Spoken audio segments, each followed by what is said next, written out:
Une visite qui s'est déroulée en présence du Hakem et du maire de la commune d'Aoujeft et d'experts du ministère de l'Équipement et des Transports ainsi que des autorités sécuritaires de la wilaya de l'Adrar. Rabia Deida. Cette visite du ministre de l'Équipement et des Transports, Ahmed Salem Abdelraouf, pour s'enquérir sur le terrain, sur le déroulement des travaux en cours sur le tronçon Attard-Tchirja, surtout au niveau du premier et du deuxième tronçon, a permis au ministre sur place de recevoir des explications techniques sur le déroulement des travaux, qui ont atteint les 70% en ce qui concerne les infrastructures hydrauliques. Ils ont atteint les 95%. Le coordinateur du projet, l'ingénieur El-Hadioud Sonhouri, nous a confié que le projet est composé d'une route de 120 km réalisée pour une enveloppe de 15 milliards d'ouguiyas et exécutée par les sociétés CC et CDE, suivies par le bureau international tunisien Comet. L'ingénieur a affirmé que les travaux ont atteint les 70% d'exécution. Les habitants de la Mourata'a d'Aoujeft qui bénéficient de ce projet de route commencent à vivre la joie du désenclavement. Nous sommes contents, nous ne sommes plus enclavés, surtout cet été, nous affirme cet homme. Cette route est venue à point nommé pour cet homme qui nous exprime sa joie de venir passer ses vacances en famille. En marge de sa visite, le ministre de l'Équipement et des Transports, Ahmed Salem Abdelraouf, a tenu une réunion avec l'équipe qui est en charge de la réalisation de ce projet, réunion au cours de laquelle il a exhorté ses employés à l'importance du respect des normes en vigueur et du délai prévu pour la réalisation de cette route. Il est à noter que le wali de la wilaya de l'Adrar, Cheikh Abdallahi Oulewa, a assisté à cette réunion. Voyons à présent les quantités de pluie enregistrées ces dernières 24 heures dans certaines localités du pays.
Le musée national a abrité aujourd'hui une journée d'information sur le patrimoine El-Walati à travers le musée d'archéologie de Neuchâtel sous la supervision de la secrétaire générale du ministère de la Culture et de l'Artisanat, Meyman Tedhabi. Cette journée, organisée par le Centre des recherches et des études El-Walati, en collaboration avec le musée d'archéologie de Neuchâtel de la Suisse, a comporté une exposition de photos, des conférences et une projection de films documentaires sur le patrimoine de la ville historique de Walata. Abdul Adamaba. Cette journée de sensibilisation a été marquée par plusieurs communications effectuées sur le patrimoine mauritanien et la ville de Walata. Le point saillant de cette journée d'information a été la projection d'une série de films et de documentaires relatant le patrimoine dont regorge cette ville historique de Walata.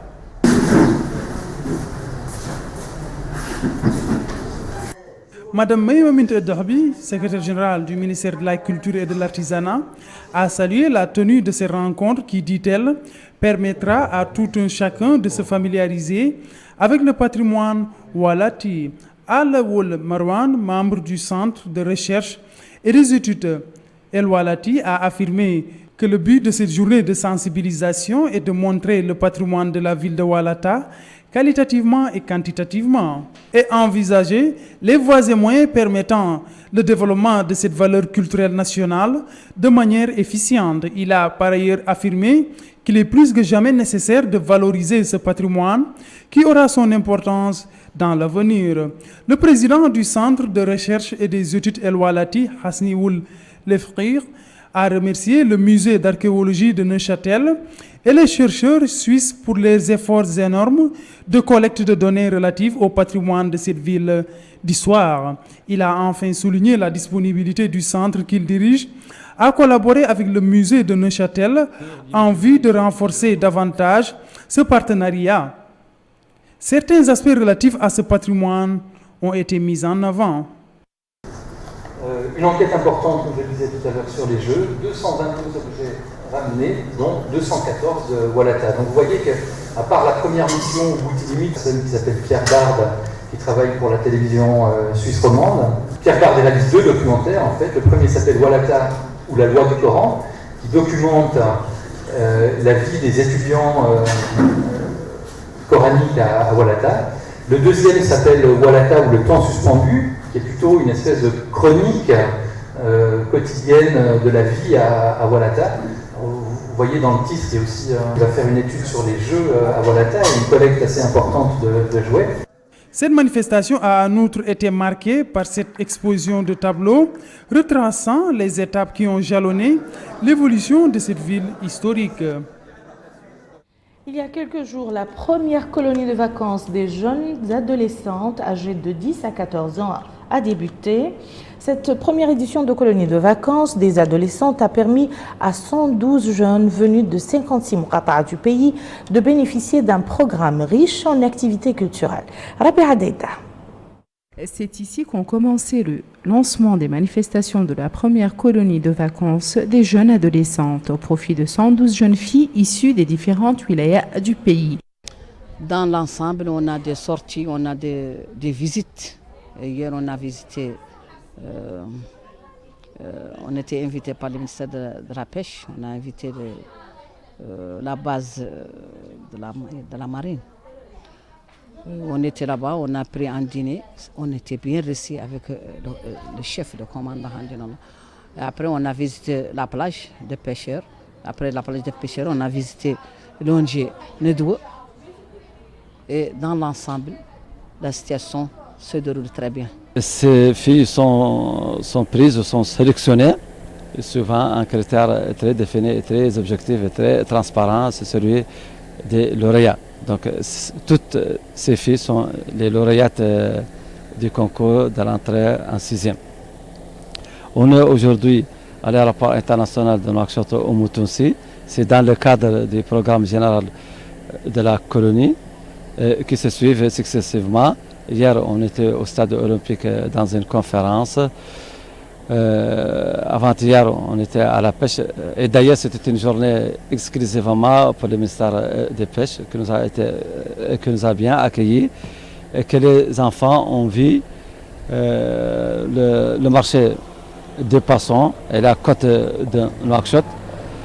Tout ça, ça rentre dans les activités de cette colonie.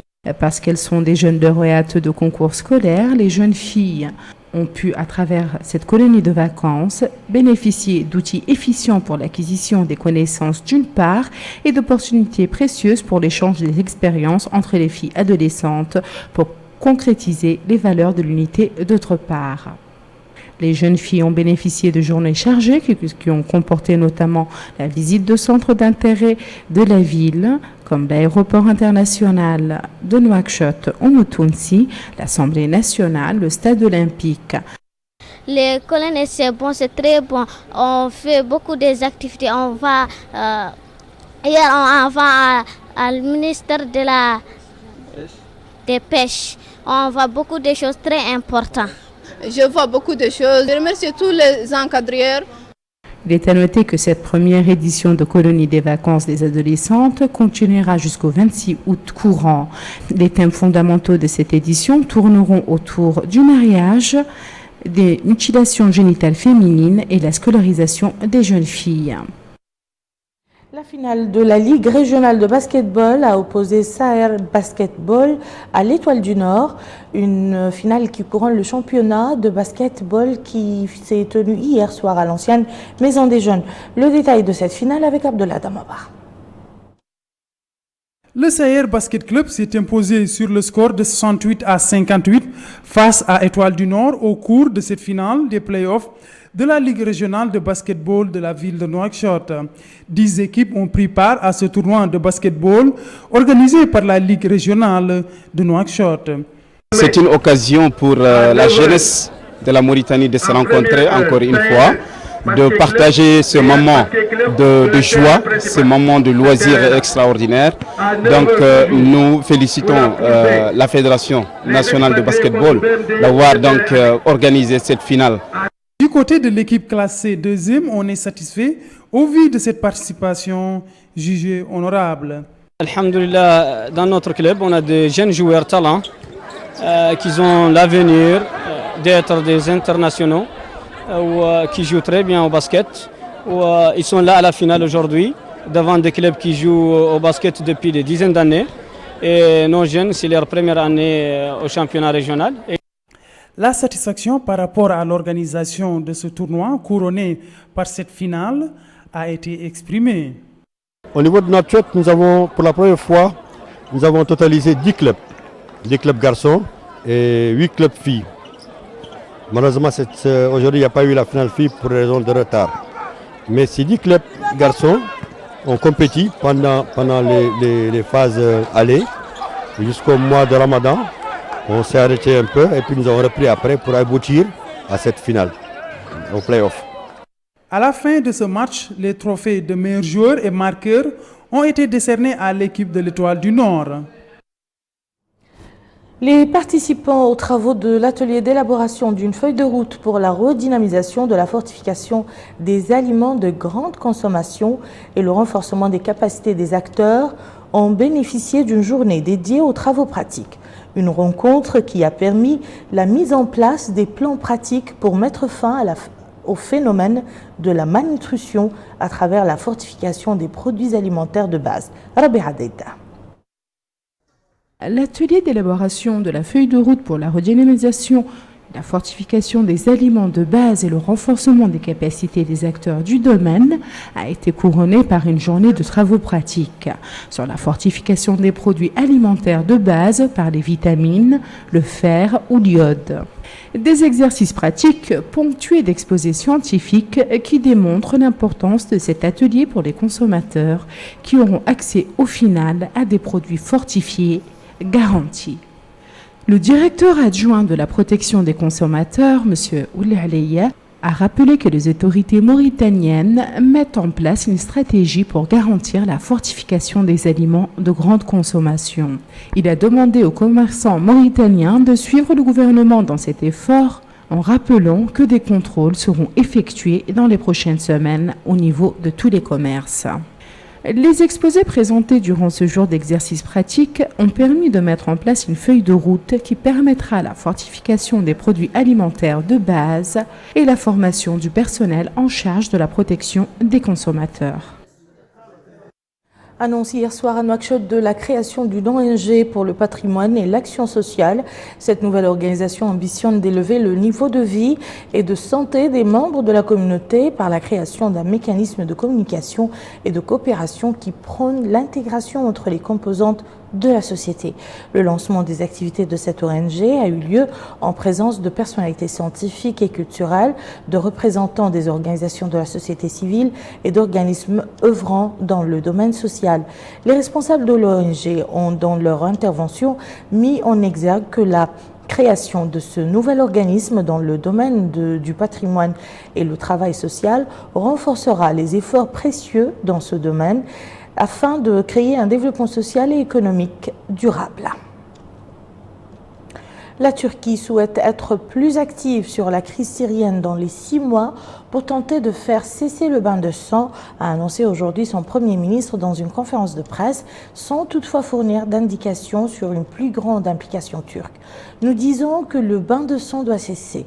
Les bébés, les enfants, les innocents ne devraient pas mourir, a dit le chef du gouvernement Binali Yildirim à la presse étrangère au sujet du conflit qui a fait en 5 ans et demi plus de 290 000 morts de l'autre côté de sa frontière. Le candidat républicain à la Maison-Blanche, Donald Trump, tente de repartir sur de nouvelles bases pour remonter dans les sondages face à Hillary Clinton, après plusieurs semaines de turbulences. Rabia Deida.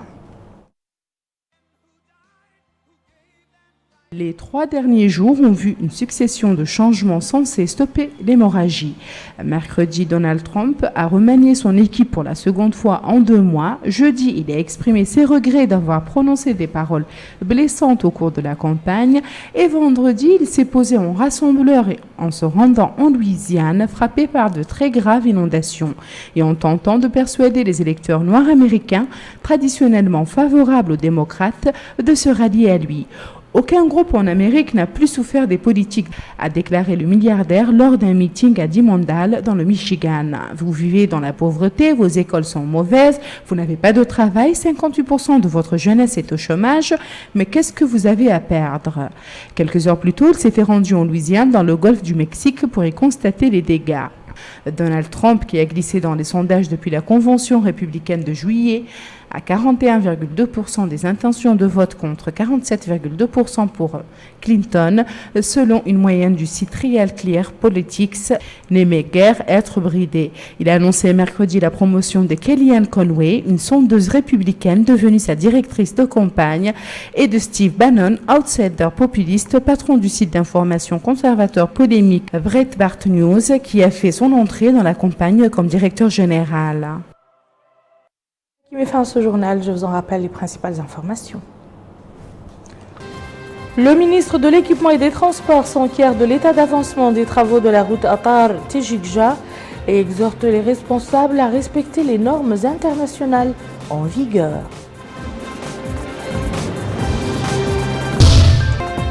Le Centre des recherches et des études Al-Walati organise une journée d'information sur le patrimoine Al-Walati au Musée national.